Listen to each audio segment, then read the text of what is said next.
A China, país de origem da pandemia já tem mais casos vindos de fora do país do que os transmitidos dentro do território. Hoje o governo chinês começou a adotar medidas restritivas para quem vem do exterior para a China. Vamos falar com o correspondente Carlos Gil, que está neste momento em Tóquio, onde são 9h09 da noite, e tem informações para a gente. Gil, boa noite. Exatamente, Chico. Bom dia para você, para Ana Paula, bom dia a todos. Essas medidas restritivas começam já pela capital Pequim. Qualquer um que chegar à cidade deverá ficar por 14 dias em quarentena por conta própria, ou seja, pagando os custos da estadia do próprio bolso, embora deva ser elevado para instalações indicadas pelo governo chinês. A Coreia do Sul também começa a monitorar o estado de saúde de todo passageiro que desembarca da Europa. Com os números de infectados em queda, o medo é que contágios importados interrompam esse ciclo descendente da pandemia nos dois países. Agora, se os indicadores da saúde são positivos, os da economia preocupam. A China divulgou hoje números piores dos que os já esperados para a atividade comercial e industrial no início de 2020. O comércio caiu 20%, a indústria 13% e os investimentos em materiais e equipamentos para alavancar a capacidade produtiva despencaram 24%. O Banco Central chinês injetou quase 100 bilhões de dólares na economia, parte desse total em empréstimos ao sistema bancário do país. O Japão, que também projeta a retração da economia, participa hoje da reunião do G7 por videoconferência. O primeiro-ministro Shinzo Abe já teve conversas preliminares com o presidente americano Donald Trump e com o premier britânico Boris Johnson para deixar encaminhadas parcerias de cooperação no combate ao novo coronavírus. O país tem até o momento 840 casos confirmados e 25 mortes. Ana Paula.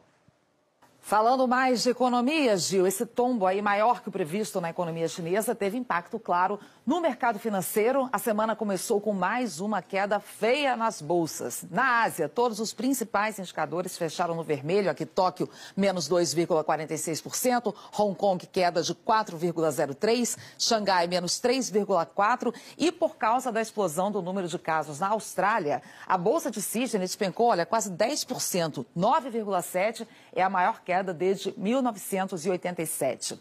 Agora aqui já temos Europa, as bolsas abriram lá em queda também de 5%, de lá para cá o cenário só piorou. Nesse momento Londres opera em queda de 6,31%, Frankfurt menos 7,52%, Paris queda de 8,62%. E entre as principais quedas, a gente destacou aqui a Bolsa de Madrid, com os investidores reagindo ao início da quarentena na Espanha. Então a queda também é acentuada por lá. O petróleo vive também mais um dia de desvalorização forte. O barril do tipo Brent está caindo mais de 6%, com preço na casa dos $30, aliás, caindo mais de 9% aqui nesse momento. Vale lembrar que em janeiro o preço do petróleo chegou perto da marca de $70, ou seja, mais que o dobro. Nos Estados Unidos, a Bolsa de Nova York ainda não abriu, mas os índices futuros, que são aquele bom termômetro de como o mercado vai se comportar ao longo do dia, já apontam uma queda na casa de 5%. Claro que isso pode mudar ao longo do dia. Aqui no Brasil, a tendência é de que a Bolsa de São Paulo acompanhe esse pessimismo internacional. Momento de certezas também, principalmente para as companhias aéreas. Muitos passageiros estão cancelando ou adiando viagens. E isso fica evidente também na movimentação de voos domésticos. Vamos falando do aeroporto de Congonhas, em São Paulo. Rodrigo, você mostrou imagens de Congonhas mais cedo para a gente. É uma segunda-feira bem menos movimentada por lá, né? Nos aeroportos principalmente, viu? Não tem aquela movimentação tão grande, não, como é comum nas segundas-feiras, viu, Chico? Aliás, nós vamos até o aeroporto de Congonhas, mais uma vez, com o Guilherme Pimentel, para atualizar a situação para a gente. Tudo igual? Continua no mesmo ritmo aí? Bom dia. Oi, Rodrigo, bom dia. No mesmo ritmo, é até difícil de acreditar, né? Segunda-feira é um dos dias de maior movimento aqui no aeroporto de Congonhas e os voos aqui começam a chegar por volta de 6, 6h10 da manhã, porque o aeroporto fecha durante a noite. Mas a gente não viu um movimento diferente do que desse que a gente está vendo. Poucas pessoas saindo do desembarque, pouco movimento de carros também aqui na rua. Isso aqui, desde 6 horas da manhã, em um dia normal, ainda mais numa segunda-feira, costuma ficar lotado, com trânsito, congestionado, demora para os carros conseguirem passar por aqui, e hoje está nessa tranquilidade. Por conta dessa queda no movimento, que está preocupando também, né, empresas e entidades do setor de turismo e de viagens. 10 entidades do setor de turismo enviaram uma carta ao Ministério do Turismo, ao ministro Marcelo Álvaro Antônio, pedindo 5 medidas emergenciais para tentar evitar, ou pelo menos diminuir o baque, né, do problema da queda do movimento nos aeroportos. Um setor que, de acordo com essas entidades, já sofreu com 85% de cancelamento de viagens só agora no mês de março, de acordo com essa carta. E entre as medidas pedidas está a liberação do saque do FGTS para esses funcionários de empresas que exerçam atividade turística, e também a orientação para que as pessoas não cobrem reembolso das passagens e sim tentem remarcar as viagens. A gente, pela falta de previsão também, né, Rodrigo, de quando essa situação vai se normalizar. Muito obrigado, Guilherme Pimentel. Aliás, o governo federal estuda socorrer as companhias aéreas. A gente vai ver os detalhes na reportagem do Alberto Gaspar. O governo quer reduzir o impacto sobre as companhias aéreas. O anúncio foi feito pelo ministro da Infraestrutura, Tarcísio de Freitas, ao blog do jornalista João Borges, da Globo News. Em estudo, suspensão temporária da cobrança de tarifas e tributos, oferta de linhas de crédito para aliviar o caixa das empresas e também regra de reembolso de viagens canceladas por passageiros, que acontecerem até 12 meses. Segundo o blog, as medidas seriam anunciadas já nesta segunda-feira. O clima entre os passageiros, mesmo nos voos domésticos, não esconde a preocupação. Tive que ir de urgência, mas né, é contra a minha vontade, na verdade. Meio apavorado ainda com esse vírus, né? Eu já não planejo fazer viagem, não. Nem seu Juvencio, que voltava em Goiás com a família. Já está marcada essa viagem, né? Mas agora eu vou procurar ficar em casa. Né? A Associação Brasileira das Empresas Aéreas informa que as companhias registram, em média, domésticos e de 50% por viagens internacionais. A American Airlines suspendeu todos os voos do Brasil, que foram 456 em fevereiro, contando ida e volta, de Nova York e Miami para o Rio de Janeiro, Miami para São Paulo e de Miami para Brasília e Manaus. Rogério pediu adiamento de uma viagem ao exterior em junho. Teve resposta? Ainda não. Estou esperando ainda para ver o que eles vão me responder, né? A Secretaria Nacional do Consumidor apenas recomendou que os consumidores possam remarcar viagens de turismo previstas para os próximos 60 dias sem custo adicional, mas com algumas exceções em relação a certos destinos, tarifas. A recomendação cita um artigo do Código Civil que fala em caso fortuito ou força maior. A expectativa é de flexibilidade por parte das empresas do setor, para evitar uma onda de ações judiciais. A Secretaria Nacional do Consumidor também emitiu uma nota técnica sobre preços abusivos, recomendando que empresários, de maneira geral, não falando só das empresas aéreas, se abstenham de comportamentos oportunistas, aumentando preços sem justificativa. Ana e Chico. Sim, é o mínimo, né? Obrigada, viu, Rodrigo? E olha, os passageiros que desembarcarem no aeroporto de Brasília vão passar por uma inspeção capaz de detectar sintomas do novo coronavírus. A Flávia Varenga vai explicar pra gente essas novas medidas de segurança por aí. Flávia, bom dia. Oi, Ana Paula, bom dia a todos. Serão usados 2 equipamentos. Um deles vai ser uma câmera térmica. Cada pessoa que chegar de algum voo internacional, ela vai ser filmada. E essa câmera muda de cor quando a temperatura do corpo está mais elevada, mostrando que a pessoa, que aquele passageiro, está com febre. Se estiver com febre, o passageiro vai para uma nova inspeção. E ele vai ver se está ou não, vai ter uma pessoa lá da vigilância para saber e fazer um exame se ela está ou não com o novo coronavírus. Isso deve começar esta semana. E o outro equipamento é uma máquina que ela analisa as amostras do ar para saber se tem ou não a presença do coronavírus naquele ambiente. Esse equipamento deve começar a ser utilizado na semana que vem, porque ainda precisa de um chip para ser colocado na máquina com todas as especificações do novo coronavírus. Agora pela manhã, 4 aviões que vieram do exterior já pousaram aqui no Aeroporto Internacional de Brasília e tem mais outros 2 voos internacionais previstos para a tarde de hoje. Chico e Ana. Obrigado, Flávia. E o governo prepara um pacote de medidas para tentar estimular a economia numa resposta a essa crise causada pelo novo coronavírus. Vamos falar então em Brasília com o Valdo Cruz, que ele antecipa que medidas são essas. Valdo, quais são as que devem ser anunciadas a partir de hoje? Bom dia.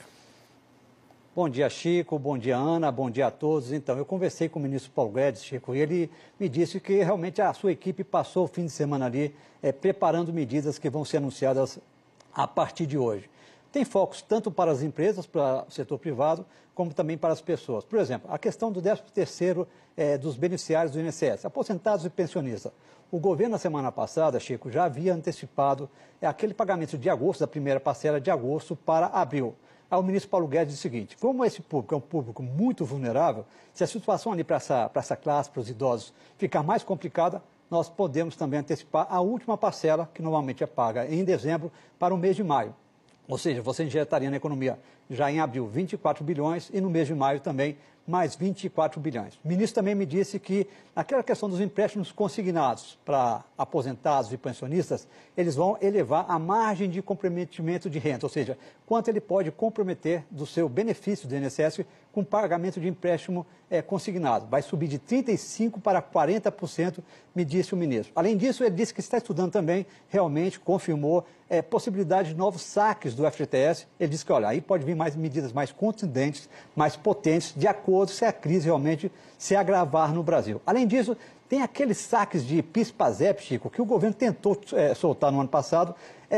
Ainda restam 21 bilhões no PIS/PASEP, geralmente de pessoas que já morreram, que não sacam esses recursos, e o governo está encontrando uma forma, tentando encontrar uma fórmula jurídica para poder liberar esses recursos também ali para as pessoas, porque aí você pode injetar na economia mais 21 bilhões. Aí pode ser alguma coisa casada, segundo o ministro, entre saques de FGTS e saques de PIS/PASEP. O que o governo quer é tentar evitar que nessa crise, nessa pandemia do coronavírus, você tenha uma economia muito fraca nesse período, que seria muito ruim ali para a saúde. Não só a saúde pública, mas também para a saúde do setor privado. Chico. E agora, inclusive, Valdo, o governo está estudando também medidas para estimular, para socorrer alguns setores específicos da economia. Exatamente, Ana. Também está estudando medidas para o setor privado, como a gente disse. Primeiro foco deve sair hoje. Eu conversei ali com assessores do ministro da Infraestrutura, Tarcísio de Freitas, e o ministro Paulo Guedes também me confirmou isso. Deve sair a questão de socorro para as companhias aéreas. Você vai postergar o pagamento de impostos e também o Banco do Brasil pode deixar ali de cobrar juros dessas empresas durante 4, 5 meses. Além disso, também vem linha de crédito especial do BNDES para pequenas e médias empresas. Chico e Ana. Obrigada, Valdo, pelas suas informações. Até mais. E em meio a tanta preocupação com essa pandemia, pelo menos uma parte dos empresários brasileiros recebeu uma boa notícia. É que com a redução do número de novos casos na China, o Brasil está aos poucos normalizando as exportações. O envelope acabou de chegar da China com boas notícias. A mercadoria saiu, está navegando e a gente já recebeu os documentos para preparar para liberar no Brasil quando chegar. Um alento para a empresa de Curitiba que ajuda fábricas brasileiras a encontrar fornecedores chineses. Mês passado, dos 120 clientes, 90 estavam com as importações paradas por causa do surto de coronavírus na China. Agora, segundo o diretor, o embarque das mercadorias foi normalizado. O surto ele teve uma redução na China e com isso as empresas voltaram a trabalhar, ter as suas operações normais, tanto em linha de produção das empresas quanto a operação portuária. O problema é que uma viagem de navio da China até o Brasil demora em média 45 dias. Depois são mais 2 semanas até a liberação da carga nas alfândegas. Quem não pode esperar tanto tempo traz a encomenda de avião, que tem frete bem mais caro. O diretor da empresa dá o exemplo de uma fábrica de painéis solares, que teve de fazer essa opção. A diferença de preço hoje, se o embarque fosse marítimo, seria em torno de R$12 mil. Como o embarque tem que vir aéreo, vai ser em torno de 75 a 80 mil reais. O jeito é se programar, ajustar a produção. Essa fábrica de equipamentos eletrônicos tem 3 mil encomendas atrasadas por falta de peças. As compras feitas na China em dezembro finalmente estão a caminho. Trouxe um alívio porque agora nós temos um cronograma que nós podemos seguir. Contudo, é importante ressaltar que esse cronograma está muito aquém do que nós gostaríamos. Mesmo com o estoque em baixa, a empresa não parou a linha de produção. A tática aqui foi adiantar o serviço o máximo possível. Nesses aparelhos aqui, por exemplo, faltam apenas 2 placas eletrônicas.